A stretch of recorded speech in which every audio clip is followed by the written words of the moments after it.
வெள்ளைக்கொம்பன் விநாயகனது பேரொரு கருணையினாலே இன்று கிருத்திகை நட்சத்திரத்தை பற்றி பேசப் போகின்றோம். கிருத்திகை நட்சத்திரம் என்று சொன்னாலே ஒரு சிறப்பு வாய்ந்த ஒரு நட்சத்திரம். நம்ம கையில் கத்தி இருக்கிறத சொல்லக்கூடிய ஒரு நட்சத்திரம், அத்தி மரத்தை சொல்லக்கூடிய ஒரு நட்சத்திரம், மயிலை சொல்லக்கூடிய ஒரு நட்சத்திரம், சூரியனால் ஆளப்படக்கூடிய நட்சத்திரம், உடைப்பட்ட நட்சத்திரம். கிருத்திகை நட்சத்திரம் ஒரு உடைப்பட்ட நட்சத்திரம். அப்படின்னா என்னன்னா, அதோடைய முதல் பாகை மேஷ ராசியிலும் மற்ற 3 பாதங்கள் ரிஷபராசியிலும் இருக்கும். அதுவும் ரிஷபராசியிலே 6வது டிகிரியில தான் அதோட யோகத்தாரா, அதோட மெயின் பாயிண்ட் இருக்கு. இந்த கிருத்திகை நட்சத்திரத்தை பற்றி பேசணும்னா இன்னைக்கு அதோட நட்சத்திரம்ன்றதுனால சரி துவக்குவோம். இன்று சந்திரனும் சுக்கிரனும் நமது ரிஷபராசியிலே இணைந்திருக்கிறார்கள். இதுபோல இருக்கக்கூடிய நாட்கள் மகாலட்சுமியின் வழிபாட்டிற்கு ரொம்ப நல்லது. ஏதோ ஒரு இடத்துல இருக்கோம், மகாலட்சுமியை ஒரு 10 நிமிஷம் நினைக்கிறோம் அப்படின்னா பெரிய அளவு ஒரு நற்பலனை தந்துவிடும்.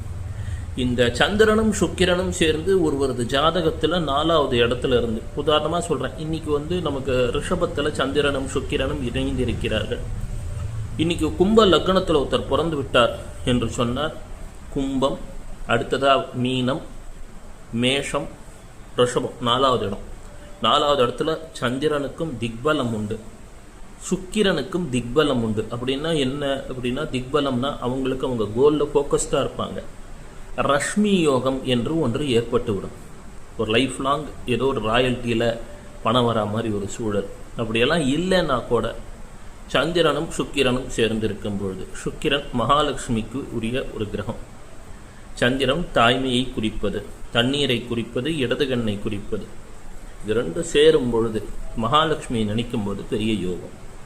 பொதுவாகவே கிருத்திகை என்று சொன்னாலே கார்த்திகேயன் பெற்றோருடன் சண்டை போட்டுக்கொண்டு தென் திசை வந்தார், மயிலில் ஏறி பயணம் செய்தார் என்றெல்லாம் பார்க்குறோம். கிருத்திகையில் ஒரு நட்சத்திரம் இருக்குது அப்படின்னா அவங்கள அந்த இடத்துல இருந்து சற்று மாற்றிவிடும். உதாரணமாக ஒரு ஜாதகருக்கு சந்திரன் கிருத்திகையில் இருக்கிறது என்று சொன்னால் அவங்க அம்மா அவங்க பிறந்த ஊர்லேருந்து வேற ஒரு ஊரில் செட்டில் ஆக வேண்டிய ஒரு எம்ப்ளாய்மெண்ட்டுக்கோ இல்லை ஒரு மேரேஜ்னாலேயோ ஒரு சூழல் ஏற்படுவதை அனுபவத்திலே உணரலாம்.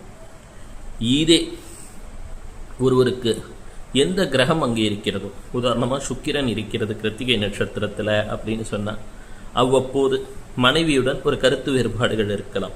சனீஸ்வரர் இருந்தால் ஒர்க்கர்ஸோட ஒரு கருத்து வேறுபாடு இருக்கலாம்.